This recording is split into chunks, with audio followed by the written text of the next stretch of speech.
Hi అండి. One more mini vlog A day in my life. Morning లేవంగానే ఈరోజు room సర్దుదామని అయితే ఫిక్స్ అయ్యాము. రూమ్ అంతా చిందరవందర అయిపోయింది. అలానే ఐరన్ నుంచి బట్టలైతే వచ్చాయి. అవి కూడా సర్ది పెట్టుకోవాలి.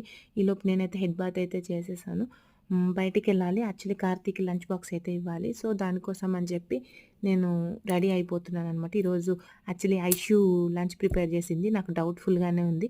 సో, అందుకనే కార్తీక్‌కి కొంచెం సమోసాలు and cool drink and ice cream and carry చేషినా అనమాట.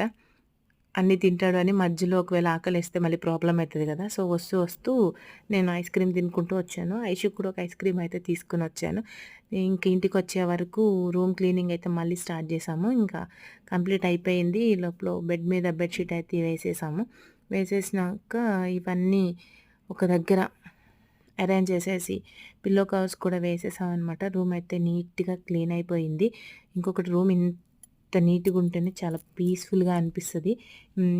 ఒక కొత్త మొక్కనైతే పెట్టామనమాట. యాక్చువల్లీ విండో నుంచి సన్‌లైట్ అయితే మొక్కకొస్తది. సో, అందుకనే విండో పక్కన పెట్టాము. ఐరన్ బట్టలైతే సర్దుతున్నాము. ఇవి సర్దేసిన తర్వాత కొంచెం ఇల్లంతా నీట్‌గా కనిపిస్తది. అంతా అయిపోయిందనమాట. ఐషు కూడా రెడీ అయిపోయింది. ఇది ఐషు చేసిన లంచ్. Actually veg biryani. పాపం చేయడం చేసింది గానీ, ఫెయిల్ అయ్యింది. ఎందుకో అర్థం కాలేదు.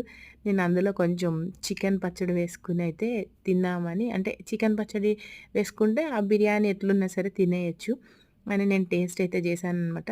బానే ఉంది. మరీ అంత చెండాలంగా అయితే ఏం లేదు గానీ బానే ఉంది. ఇంకా ఆమె వర్క్ అంతా కంప్లీట్ అయిపోయాక ల్యాప్‌టాప్‌లో మూవీ అయితే చూస్తుంది.